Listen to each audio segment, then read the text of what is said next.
What is up? It's a Figure Hunter, and today we have the final summary for the new Garmin Instinct 2X.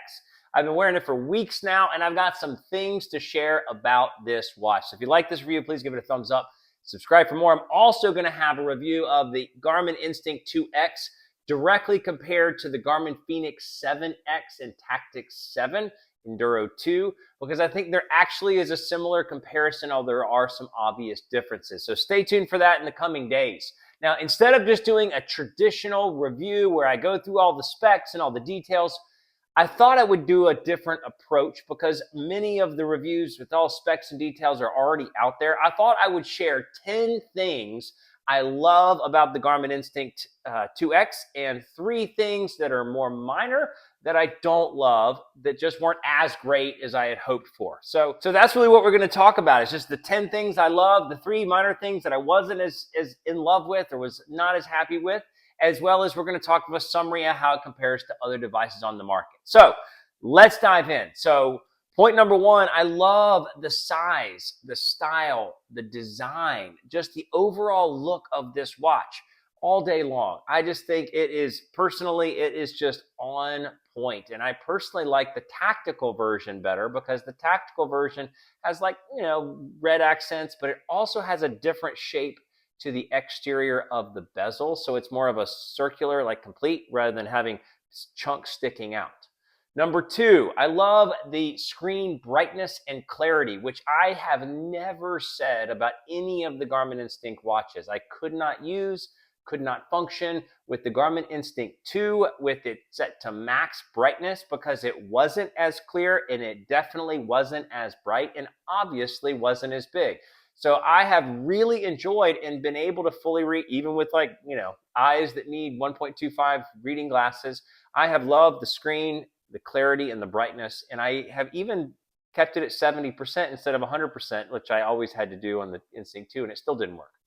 Number 3, I love the flashlight. I mean, it's like, who doesn't love a flashlight that's just always there? Always there. It is like, and the fact this is, comes in this more affordable case, the flashlight is, I use it in every situation, in all circumstances. I use it all the time. Number 4, I love the 26 millimeter pen lugs. I love that I can use a 26 millimeter watch. Now, I have lots of 26 millimeter and 22 millimeter quick fit watches. But I actually love that they use the extra fat 26 millimeter pen so that you can use quick fit, watch bands with it. And I feel like you can change your style. You can use some of the more rugged. Since it's a larger watch, you can do Garmin's, tactical nylon straps. I just think that is a great touch. I love, in some of the stats and the details, I love the body battery stat and the nightly HRV stat. Now, those are the 2 primary ones I look at with much more intention and thought. So they're tied together. Not widely known or not as obviously published is that body battery is actually an all-day tracking of your HRV and the impacts of stress as far as how it affects your internal reserves to be able to approach a workout, or just how hard the day is wearing on you physiologically. And then the nightly HRV status is more of a clear, detailed snapshot of how much recovery you accomplished in your nighttime of sleep. So I love both of those stats hand in hand. I love the workout analysis. So I love the fact that every workout, that's number 6, every workout has an aerobic and anaerobic training effect. I always look at that to take insight into whether I'm pushing my aerobic capacity higher to where I land on that scale. It's very directionable. And whether I'm pushing my anaerobic capacity higher. And then I also, along with that, love my training load score. I love that it gives you sort of a load score so you can know kind of like, okay, my average good workout is a load of 100. This was 150. This was 200. I know I really pushed it hard for a long period of time.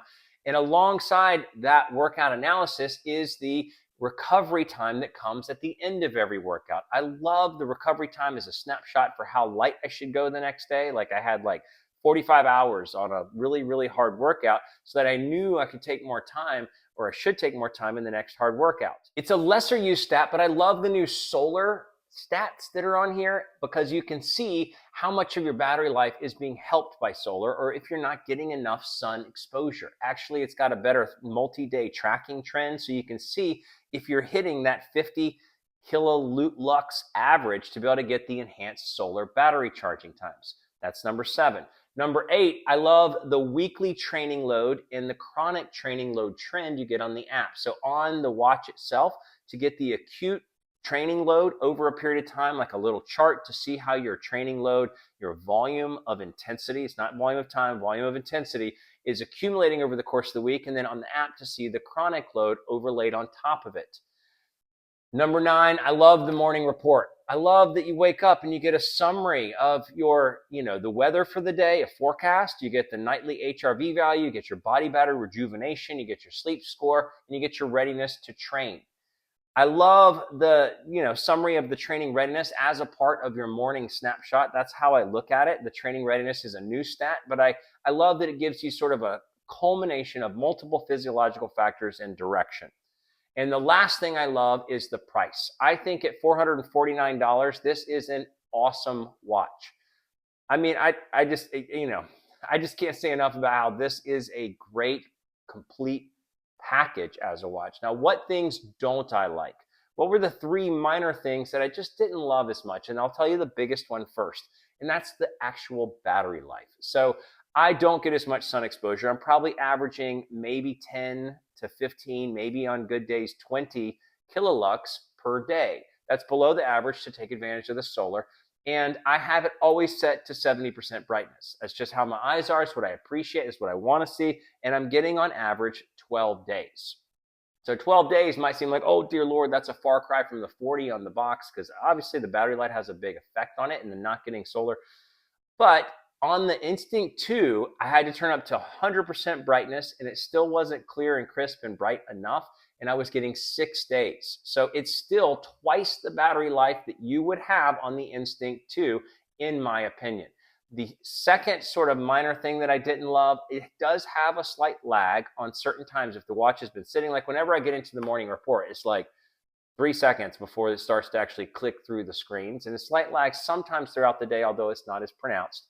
And the third thing I don't love, or it's not as fantastic, is it's actually got a super strong vibration. So this thing will absolutely wake you up. You will absolutely know you got a notification from your phone, because it will shake your arm. I'm comparing it, I've been wearing it alongside the Chorus Apex 2 Pro, and it's just like night and day. This thing is buzzing, So those are the summary of the 10 things that I absolutely loved, the 3 things that were minor things that I just didn't love as much. So in summary, it is an absolutely feature-rich, power-packed watch. So for $450, I mean, I swear, just the fact that you get a flashlight, that's a $75, maybe $50 value to me. The fact you get the bigger screen, it's brighter, it includes training readiness that Instinct 2 didn't include or won't ever include. It's clear, it's just a cooler, stronger case, in my opinion. It's not super heavy. You can change 26 millimeter bands, change up the style, and all the things I talked about that are often features. Those are features on other Garmin watches, but I just love those things about this watch. So it's definitely, hands down, way better than the Instinct 2 original. Now, if you were looking at other Garmin price watches in this price point, so $450 would also get you the Forerunner 265.